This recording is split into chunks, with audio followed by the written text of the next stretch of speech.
Hey, my name is Drew Boa. I'm the founder of Husband Material, where I help men outgrow porn. Today, we are talking about how to confront parents with compassion.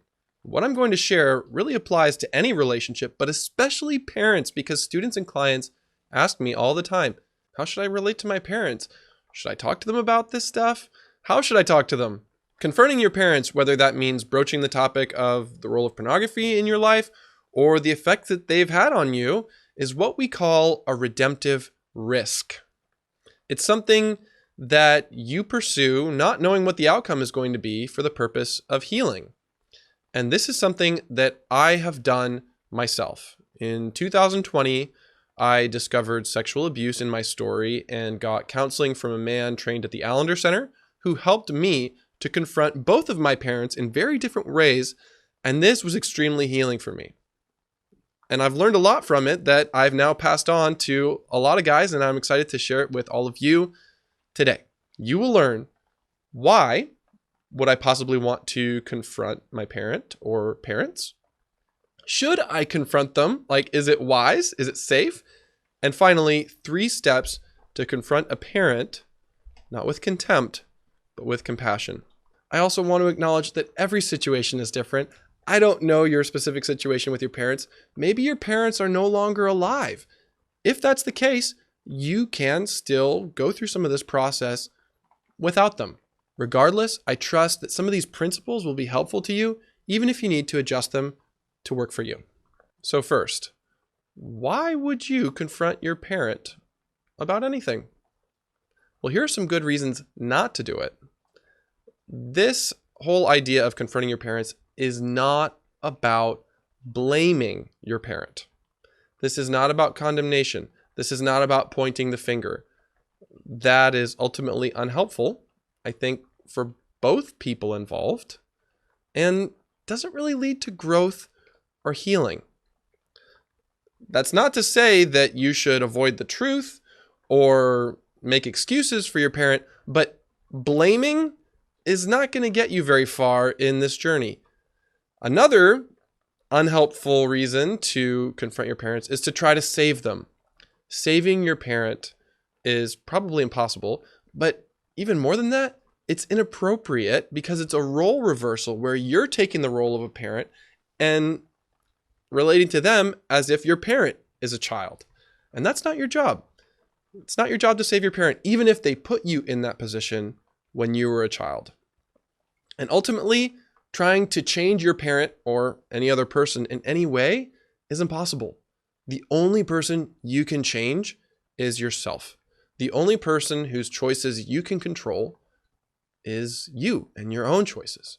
Here's a piece of advice that I repeat to myself often and I want to share it with you. You cannot teach someone what they don't want to learn. As heartbreaking as it is, as much as we would long to save our parents, or as much as we would want to blame them, ultimately, those strategies are dead ends. And the only person we can really change is ourselves. So this is not about trying to change someone else. This is about doing what's right for us and taking a redemptive risk if it makes sense and if it's wise and safe for you. On the other hand, I believe there are 2 really, really good reasons to confront another person, especially your parent: protection and connection. Maybe in this relationship, you need protection, and this person is harming you in some way, or maybe your parent is having a negative impact on your marriage or your family in some way, and you need to set a boundary. Maybe it's a boundary about the way your parent speaks with you, or the way they touch you, or the way they interact with your family. And you need to confront your parent for the sake of protection, for your own protection, and possibly for the protection of people under your care. Now that's really important. Or you may have a different motivation for confronting your parent. Maybe what you really want with that parent is not so much protection, but connection. If you feel distant from this parent or this person, not close enough, and you want to invite intimacy. You might want to have a direct confrontation, so to speak, but the goal is to connect. And I suppose maybe you might want both. Protection and connection is what parents are supposed to provide for children. I also want to acknowledge that for some of us, it may be important to confront a parent without ever actually talking to that person. So I encourage you to consider, in your relationship with a parent or another person, do you need protection? Do you desire connection? Maybe both? Or maybe what you really want is catharsis. Maybe you've been carrying heavy burdens like the secret of secretly struggling with porn for years and years, and you want to release that burden. Or maybe you've had some pent-up feelings about a parent that they're not ready to handle, but you just want to let it go. In that case, you may want to confront a parent or this other person without ever talking to them. Maybe you can write them a letter that you'll never send. Or maybe in a session with a professional coach or counselor or in group therapy, you can unload and let out those feelings in a safe way for you that may never involve the other person. As you consider whether or not it's wise for you to confront your specific parent or parents, here's the most important question you can ask. How emotionally immature is this person? And you may want to reference the book, Adult Children of Emotionally Immature Parents, How to Heal from Distant, Rejecting, or Self-Involved Parents. Really good book. And they talk about 4 different types of emotionally immature parents. I wonder if any of these descriptions will resonate with you. The first type is the emotional parent. Emotional parents are run by their feelings. They treat small upsets like the end of the world and see other people as either rescuers or abandoners. The second type of parent described is driven parents. Driven parents can't stop trying to perfect everything, including other people. They are controlling and interfering when it comes to running their children's lives. Then there are passive parents. Passive parents avoid dealing with anything upsetting. Even allowing abuse and neglect to occur by looking the other way, they cope by minimizing problems. They're less obviously harmful than the other types, but they do have their own negative effects. And the last type is rejecting parents. Rejecting parents make you wonder why they have a family in the first place. They don't want to be bothered by children. Their interactions consist of issuing commands, blowing up, or isolating themselves from family life. So you can see how confronting a passive parent, an emotional parent, a driven parent, or a rejecting parent could backfire. And for that reason, we need to approach this whole thing with caution. Admittedly, every parent has some emotionally immature tendencies. You need to evaluate the level of emotional maturity in this other person, which will allow you to determine how vulnerable you're going to be in this conversation and whether or not it's even a good idea in the first place. The book that I mentioned, Adult Children of Emotionally Immature Parents, actually has an assessment so you can assess your parents' emotional immaturity and at least give yourself an approximation of where they are at so that you can at least have an idea of what you might be getting into. Some other questions that might be helpful are, how does this person typically respond to conflict? How have they responded historically in the past? And as you're assessing your parents' emotional immaturity, you might consider having a more low stakes, less vulnerable conversation with them at first, not directly confronting them, but just talking about something a little bit uncomfortable or addressing a situation that is not as serious as some long-standing conflict from childhood. And notice how they respond.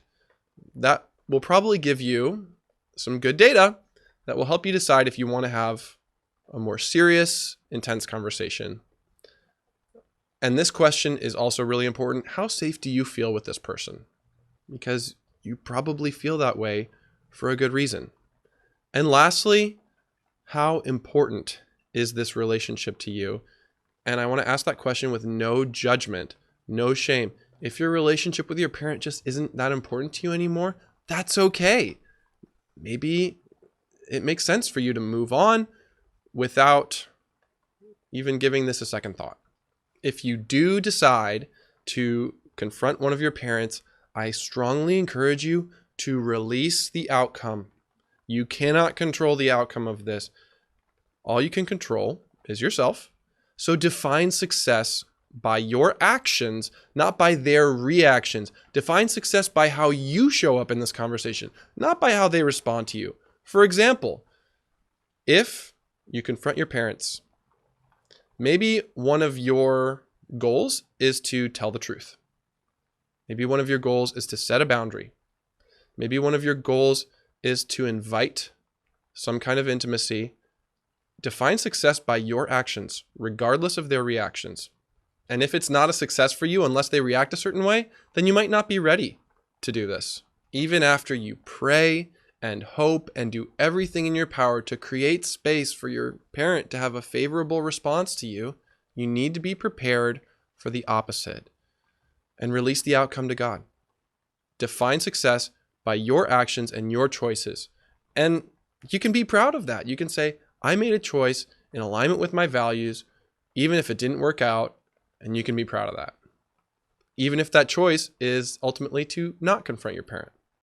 Okay, let me get really practical. How can you confront a parent or another person with compassion? Here's what my counselor recommended. He asked me 3 questions that were incredibly helpful for me.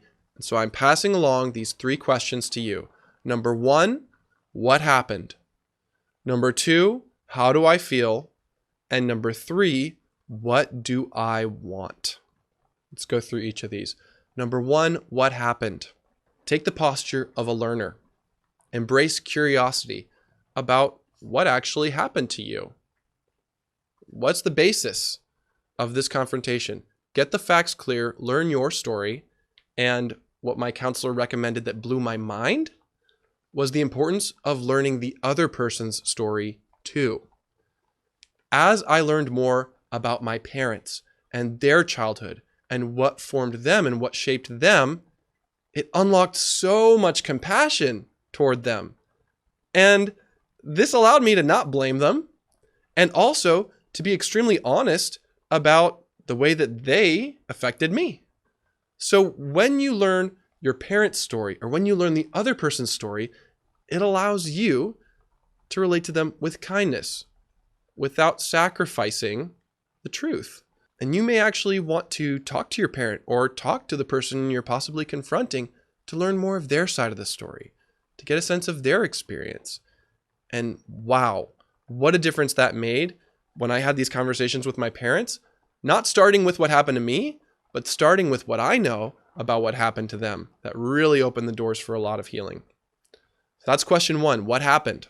Side note, the person you're confronting may or may not be ready to hear all of the details of exactly what happened to you. There are certain details of what happened to me or my interpretation of what happened that I haven't shared with my parents because it seemed like it would get in the way of the reconciliation and the healing that I wanted to have with them.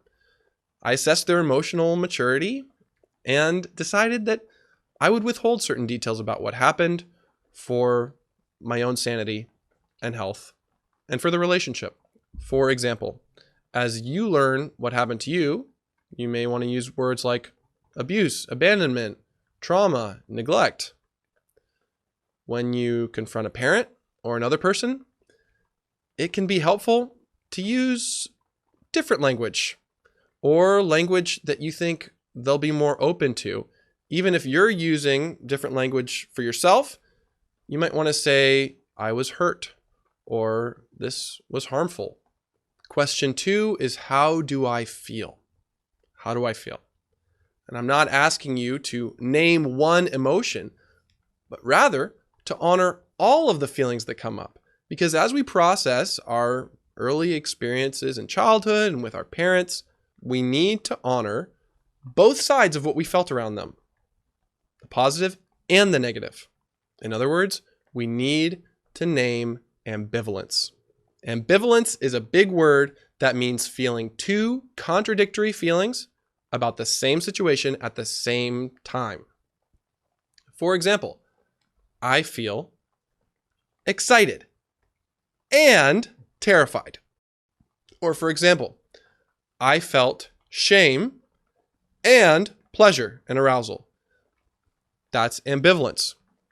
As Daniel Tiger says, sometimes you feel two feelings at the same time, and that's okay.